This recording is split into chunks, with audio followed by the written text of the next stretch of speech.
Criticizing Nintendo games makes me feel like an ass, because it's like dissecting a Happy Meal. It's satisfying enough to celebrate the good, but highlighting any flaws feels like pointing out the obvious and ignoring the fact that it's made for little kids. One thing I really like about the idea of a Breath of the Wild sequel is it allows me to be critical about the original in a positive way. We can innovate on something that is already good. We're getting more, but we can also get better at the same time. This vid will break down the hows in an efficient format straight out of 2011. The infamous top 5. It's more to the point. Number 5. A faster replayable intro. The Great Plateau serves as not only a narrative intro and mechanical tutorial, but also a microcosm of the entire game. You have 4 objectives on different extremes of the map before climbing to the top of a big castle. It provides the player with their runes, it teaches the player about environmental extremes, and it does so while also forcing them to scrounge around for loot under the noses of enemies who can easily steamroll early game players. It's sick that there's so little railroading that forces the player through dialogue or cinematics, but it does have a few major weaknesses that I'd want to see ironed out in a sequel. First off, the runtime is about an hour, and even though there's 4 different objectives to tackle, it doesn't really make much of a difference which order you tackle them in. This really hurts the game's replayability since the player has already been here before. Breath of the Wild is all about dynamic stories that get told due to how the player tackles each problem. It's not any fun if everyone experiences this open world the same way. At least, not for a game you can go through in different ways, or for something to chat about with other people. Imagine if instead of just meeting the king atop the Temple of Time at the end, you had a boss fight you could tackle whenever. You could grab the runes to make your life easier, or you could just go straight into it for the paraglider. Not only would that minimize tutorial time, but it would also serve as an even better vertical slice of what the entire game is. 4 objectives with an always available boss fight. Plus, since the encounter can be tackled with different equipment loadouts, that'll lead to different approaches to the same problem, which will lead to replay value. Number 4. Overhauling defensive options. Breath of the Wild has the best combat of any Zelda game I've ever played, but that doesn't mean it doesn't have its own unique set of problems. Mainly the janky, cheesable dodge. The way the lock-on works in this game will prioritize a cinematic camera angle, but since you only get 2 types of dodge, then it becomes unclear which direction you need to press to get a sideways or backwards maneuver.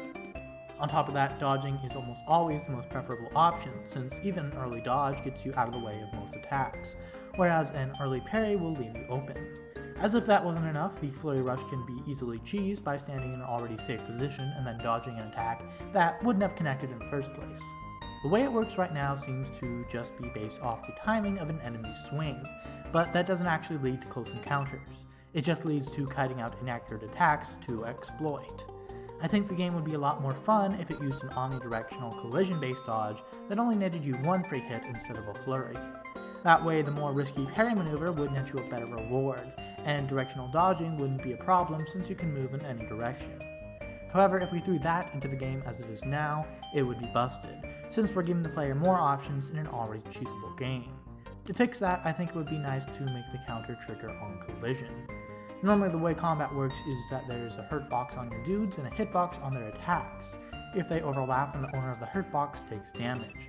But in order to make dodging a closer, tenser exchange, they flip roles when you go for a dodge. If the hitbox overlaps with your dodge's hurt box, then you successfully avoid damage and trigger a counter. Bayonetta would be a good example, since you can see just how close the exchange was. With those 3 fixes, I think combat would be tenser, more responsive, and more cerebral, without losing out on any of the depth. Number 3. Overhauling durability and healing. One of the most nakedly broken mechanics in the game is the cooking and healing systems.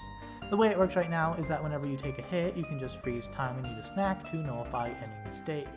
So long as you've either prepared enough grub ahead of time, or you just have a healthy supply of apples, you're in the clear.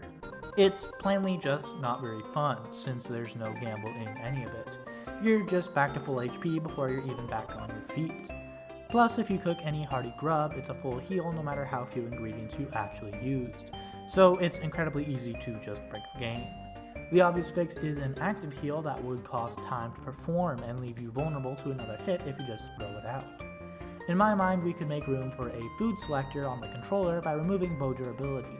It just seemed redundant to have to balance ammo on top of an actual bow count. In addition to healing, it seems that armor is also fairly busted. It's almost always obvious which set of clothing could nullify whatever adversity Link is up against, and the only reason not to play optimally is the tedium of bringing up the menu. Once you have the right armor, you don't have to worry about hot or cold ever again. I feel like it kinda goes against the survivalist nature of the game. The most fun I had in BotW was trying to BS my way through an environment I wasn't supposed to be in yet. There are a few fixes to this problem. We could remove armor outright, which would allow for universally balanced damage, a hard time limit on extreme environments due to food, and an overall more balanced experience. But it's tough to take something out of the game without it feeling like less, even if less is more. Another fix could be armor durability. Imagine having your warm coat destroyed in the middle of the tundra and having to book it out of the cold. What I really like about that idea is that it would deter players from going to colder areas even late in the game. But since some players already find weapon durability annoying, an extra thing to manage might just be too much. A third fix could be that the player can only change their armor at the stable. That way you'd have to plan for whatever type of adversity you're likely to run into for each little venture, and if you run into something unexpected, then your build reflects your state of mind. I group these two problems together because they basically just abuse the time freeze menu. So if they just turn the menu into real time, then that could also be a fix that changes as little as possible. I'll take anything so long as I have to plan ahead and deal with my mistakes. Number 2, new cultures and a secret ending. One of the most interesting ideas going into Breath of the Wild is that the final boss could be approached at any time, but in hindsight I find that fight kind of disappointing. Basically, you can either go to the fight right away and deal with the mini-bosses and a healthy Ganon all in a row, or you can beat the mini-bosses ahead of time, which also makes the final boss easier. I don't like this because playing the video game nets to a less interesting fight. I don't want to make the final fight easier, I just want to explore the world. Unlocking all the Divine Beasts doesn't lead to a more interesting ending either.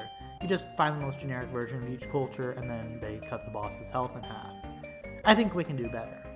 First off, we've gathered Goron, Ruto, Zora, and Gerudo champions in other Zelda games before, so it's not particularly interesting to explore such a similar world with such similar characters. It would be more rewarding to dig into a setting with new or at least less explored cultures and fantasy races.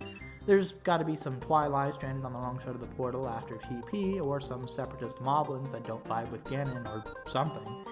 Anything but the same old characters from the same Planet of Hats. Next, in order to resolve the easy final fight, I think there should be a different reward for gathering all the sages. It's hard to be specific because I just don't know how similar the sequel will be to the original, but I think it's safe to say that there will be an open world that you can explore until you're satisfied and ready to face the ultimate evil.